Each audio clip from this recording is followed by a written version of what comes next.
ತೇಜ್ ಅವರನ್ನ ಆದಿಯಾಗಿ ಎಲ್ಲರಿಗೂ ಕೂಡ ತುಂಬ ಹೃದಯದ ಅಭಿನಂದನೆಗಳನ್ನು ಸಲ್ಲಿಸಿ ನನ್ನ ಮಾತನ್ನು ಪ್ರಾರಂಭ ಮಾಡ್ತೇನೆ.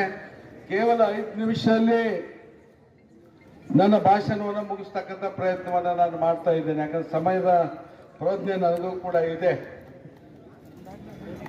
ಬಂಧುಗಳೇ, ಇವತ್ತೇನು ಈ ರಾಷ್ಟ್ರದಲ್ಲಿ ಕಳೆದ 12 ವರ್ಷಗಳಿಂದ ಏನು ಕೇಂದ್ರ ಸರ್ಕಾರದಲ್ಲಿ ಬಿಜೆಪಿ ಒಂದು ರಾಜಕೀಯ ವ್ಯವಸ್ಥೆ ಅಧಿಕಾರದಲ್ಲಿದೆ, ಒಂದಿಲ್ಲ ಒಂದು ಹಂತದಲ್ಲಿ ಬಾಬಾ ಸಾಹೇಬ್ ಅಂಬೇಡ್ಕರ್ ಅವರ ವಿಚಾರಧಾರೆಗೆ ಧಕ್ಕೆ ತರ್ತಕ್ಕಂಥ ಕೆಲಸ ಆಗ್ತಾ ಇದೆ. ಸಂವಿಧಾನವನ್ನು ಅಲುಗಾಡಿಸ್ತಕ್ಕಂಥ ಕೆಲಸ ಆಗ್ತಾ ಇದೆ. ಬಾಬಾ ಸಾಹೇಬ್ ಅವರ ವಿಚಾರಧಾರೆಗಳಿಗೆ ಅಪಮಾನ ಮಾಡ್ತಕ್ಕಂಥ ಕೆಲಸ ಆಗ್ತಾ ಇದೆ. ಅದಕ್ಕೆ ಪೂರಕವಾಗಿ ಇವತ್ತು ಸುಪ್ರೀಂ ಕೋರ್ಟಿನ ಜಡ್ಜಿನವರ ಮೇಲೆ ಏನು ಮೂಡೆಸತಕ್ಕಂಥ ಒಂದು ಹಲ್ಲೆ ಆಗಿದೆ. ಇದು ದೇಶಕ್ಕೆ ನಾಚಿಕೆ ತರ್ತಕ್ಕಂಥ ಒಂದು ಘಟನೆ ಅಂತ ಹೇಳಿಕ್ಕೆ ಬಯಸ್ತಾ ಇದ್ದೇನೆ. ಯಾರು ಈ ವ್ಯಕ್ತಿ ಮಾಡಿರ್ತಕ್ಕಂಥ ವ್ಯಕ್ತಿ, RSS ಹಿನ್ನೆಲೆ ಇರ್ತಕ್ಕಂಥ ವ್ಯಕ್ತಿ, ಮನುವಾದದ ಹಿನ್ನೆಲೆ ಇರ್ತಕ್ಕಂಥ ವ್ಯಕ್ತಿ, ಸನಾತನವಾದದ ಹಿನ್ನೆಲೆಯನ್ನು ಪ್ರತಿಪಾದನೆ ಮಾಡತಕ್ಕಂಥ ವ್ಯಕ್ತಿ. ಇದು ಕೇವಲ ಇವತ್ತು ನಡೆದಿರ್ತಕ್ಕಂಥದ್ದಲ್ಲ. ಬಾಬಾ ಸಾಹೇಬ್ ಅಂಬೇಡ್ಕರ್ ಅವರ ಜೀವಿತ ಇರ್ತಕ್ಕಂಥ ಕಾಲದಲ್ಲಿ ಕೂಡ ಅವರಿಗೆ ಅಪಮಾನ ಮಾಡತಕ್ಕಂಥ ಈ ಒಂದು ಕಿಡಿಗೆಗಳನ್ನ ನಾವು ನೋಡ್ತಾ ಇದ್ದೇವೆ. ಇವತ್ತು ಸುಪ್ರೀಂ ಕೋರ್ಟ್ನಿಂದ ಉಚ್ಚ ನ್ಯಾಯಾಲಯದ ವರಿಷ್ಠ ನ್ಯಾಯಾಧೀಶರ ಮೇಲೆ ಒಂದು ಭೂಟನೆ ಎಸೆಯೋದ್ರ ಮುಖಾಂತರ ಅಪಮಾನ ಮಾಡ್ತಾ ಇದ್ದಾರೆ. ಅಂದ್ರೆ ಸಾಮಾನ್ಯ ದೇಶದ ಸಾಮಾನ್ಯ ಪ್ರಜೆಗಳ ಪರಿಸ್ಥಿತಿ ಏನು ಅಂತಕ್ಕಂಥದ್ದನ್ನು ನಾವು ಆಲೋಚನೆ ಮಾಡಬೇಕಾಗಿದೆ. ಗವಾಯಿ ಅವರು ಅವರ ಹಿನ್ನೆಲೆಯನ್ನು ನೋಡಿದಾಗ ಅವರ ತಂದೆಯವರು ಡಾಕ್ಟರ್ ಬಾಬಾ ಸಾಹೇಬ್ ಅಂಬೇಡ್ಕರ್ ಅವರು ಅತ್ಯಂತ ಪರಮ ಅನುಯಾಯಿಗಳು. RBI ಕಟ್ಟೋದ್ರ ಮುಖಾಂತರ ಬಾಬಾ ಸಾಹೇಬ್ ಅಂಬೇಡ್ಕರ್ ಅವರ ಜೊತೆಗೆ ನಿಂತು ಬೌದ್ಧ ಧರ್ಮ ಸ್ವೀಕಾರ ಮಾಡಿರ್ತಕ್ಕಂಥವ್ರು. ಮುಂದೆ ರಾಜ್ಯಸಭೆ ಸದಸ್ಯರಾಗಿ ಅವ್ರ ತಂದೆಯವರು ವಿಧಾನ ಪರಿಷತ್ತಿನ ಸದಸ್ಯರಾಗಿ 2 ರಾಜ್ಯಗಳ ರಾಜ್ಯಪಾಲರಾಗಿ ಕೆಲಸ ಮಾಡಿರ್ತಕ್ಕಂಥವ್ರು. ಅವರ ಮಗ ಸಂಪೂರ್ಣ ಪ್ರತಿಭೆಯ ಮುಖಾಂತರ ಆ ಹುದ್ದೆಗೆ ಇರತಕ್ಕಂಥವ್ರು. ಅವ್ರೇನು ಹೇಳಿಲ್ಲ, ಜಡ್ಜ್ಮೆಂಟ್ ನಲ್ಲಿ ಇದನ್ನು ಬರೀಲಿಲ್ಲ. ಅವರು ನೀವು ವಿಷ್ಣುವನ ಮೂರ್ತಿಯನ್ನ ನೀವು ಮಾಡ್ಕೋಬೇಕಾದ್ರೆ ನೀವು ಪ್ರಾರ್ಥನೆ ಮಾಡಿ ಅಂತಕ್ಕಂಥದ್ದನ್ನು ಜಡ್ಜ್ಮೆಂಟ್ ನಲ್ಲಿ ಬರಲಿಲ್ಲ. ಕೇವಲ ಔಪಚಾರಿಕವಾಗಿ ಒಂದು ಮಾತನ್ನು ಮಾತ್ರ ಅವರು ಹೇಳಿದ್ರು. ಆ ಒಂದೇ ಒಂದು ಮಾತನ್ನು ಹೇಳಿದ್ದಕ್ಕೆ ಇಡೀ ದೇಶದ ಸನಾತನವಾದಿಗಳು ಇವತ್ತು ದೇಶದ ಉದ್ದಗಲೂ ಕೂಡ ಅವ್ರನ್ನ ಸೋಷಿಯಲ್ ಮೀಡಿಯಾದಲ್ಲಿ ಅತ್ಯಂತ ಕೀಳಾಗಿ ಅವ್ರನ್ನ ಕಾಣ್ತಕ್ಕಂಥದ್ದನ್ನು ನೋಡಿದ್ದೇವೆ. ಇವತ್ತು ಮುಂದೆ ಬರ್ತಕ್ಕಂಥ ದಿನಮಾನದಲ್ಲಿ ಇದು ಇಷ್ಟಕ್ಕೆ ನಿಲ್ಲಿಲ್ಲ.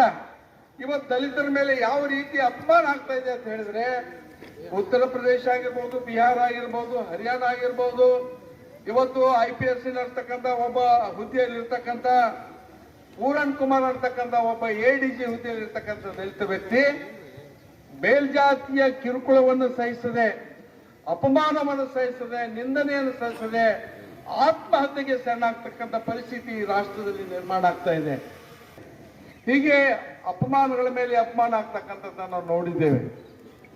ಇವತ್ತು ಯಾವ ವ್ಯಕ್ತಿ ಗಾಂಧೀಜಿ ಅವರ ಮೇಲೆ ಗುಂಡನ್ನು ಹಾಕಿ ಬಿಜೆಪಿ ಅವರ RSS ಒಂದು ಆಶೀರ್ವಾದದಿಂದ ನಾವು ಹೊರಗೆ ಉಳಿತೇವೆ ಅಂತಕ್ಕಂಥ ಭಾವನೆ ಆ ಕಾಲದಲ್ಲಿ ಇತ್ತು. ಅದೇ ಬಲಪಂಥೀಯ ಭಾವನೆ, ಬಲಪಂಥೀಯರ ರಕ್ಷಣೆ ನಮಗಿದೆ ಅಂತ ಹೇಳಿ ಇವತ್ತು ಬೂಟ್ ಎಸೆಯಲಿಕ್ಕೆ ಕಾರಣಕರ್ತರಾಯಿತು ಅಂತಕ್ಕಂಥ ಮಾತನ್ನು ಇಲ್ಲಿ ಹೇಳಬೇಕಾಗ್ತಾ ಇದೆ.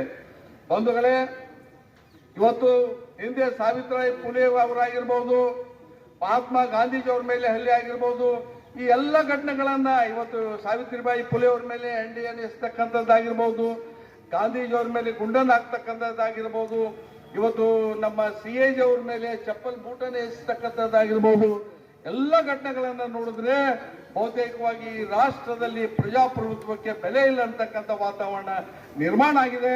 ಆದರೆ ನಾವು ಪ್ರಜಾಪ್ರಭುತ್ವವನ್ನು ಪುನರ್ ಸ್ಥಾಪನೆ ಮಾಡಲಿಕ್ಕೆ ನಾವೆಲ್ಲ ಕೂಡ ಕಂಕಣ ಬದ್ಧ ಆಗಬೇಕು ಅಂತಕ್ಕಂಥ ಮಾತನ್ನ ಈ ಸಂದರ್ಭದಲ್ಲಿ ನಾನು ಹೇಳಿಕ್ಕೆ ಬಯಸ್ತಾ ಇದ್ದೇನೆ.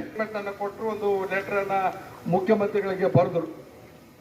ಇವತ್ತು ವ್ಯಾಪಕವಾಗಿ ಬಿಜೆಪಿ ಅವರು, RSS ನವರು, ಮನುವಾದಿಗಳು, ಸನಾತನವಾದಿಗಳು ಕೂಡ ಅವರು ಪ್ರಿಯಾಂಕ್ ಖರ್ಗೆ ಅವ್ರ ಮೇಲೆ ಅತ್ಯಂತ ಅಶ್ಲೀಲವಾಗಿ ನಿಂದನೆ ಮಾಡತಕ್ಕಂಥ ಕೆಲಸ ಇವತ್ತು ಮಾಡ್ತಾ ಇದ್ದಾರೆ. ಇವತ್ತು ಅವರ ಒಂದು ಅಭಿಯಾನವನ್ನು ಕೂಡ ಚಾಲು ಮಾಡಿದ್ದಾರೆ.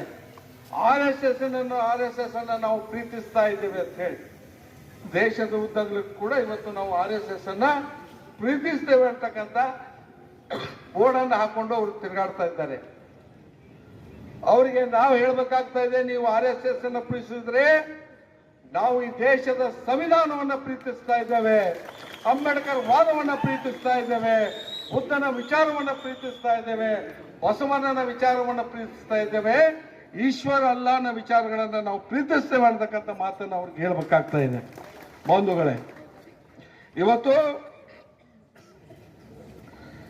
2014ರಿಂದ ಇವತ್ತು ನಾವು ಅವಲೋಕನ ಮಾಡಬೇಕಾಗಿದೆ ಈ ದೇಶದಲ್ಲಿ ಯಾವ ರೀತಿಯಾಗಿ ಈ ಒಂದು ಬಲಪಂಥೀಯರು ಯಾವ ರೀತಿಯಾಗಿ ಸಂವಿಧಾನಾತ್ಮಕ ವಿಚಾರಗಳ ಮೇಲೆ ನಿರಂತರವಾಗಿ ಹಲ್ಲೆಯನ್ನು ಮಾಡ್ತಾ ಇದ್ದಾರೆ ಅಂತ ಹೇಳಿ. ಇವತ್ತು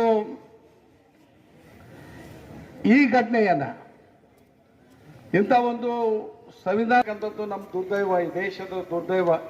ಇದನ್ನ ಟೀಕೆ ಮಾಡಿರ್ತಕ್ಕಂಥ ಕೇವಲ ಸಿದ್ದರಾಮಯ್ಯನವರು, ಖರ್ಗೆ ಅವರು, ಮಹದೇವಪ್ಪನವರು, ರಾಹುಲ್ ಗಾಂಧಿ ಅವ್ರನ್ನ ಬಿಟ್ರೆ ಬೇರೆ ಯಾರು ಕೂಡ ಇವತ್ತು ಇದನ್ನ ಟೀಕೆ ಮಾಡಲಿಲ್ಲ, ಘಟನೆಯನ್ನ ಖಂಡಿಸಲಿಲ್ಲ. ಪ್ರಧಾನಮಂತ್ರಿಗಳು ಈ ಘಟನೆಯನ್ನ 8 ಗಂಟೆ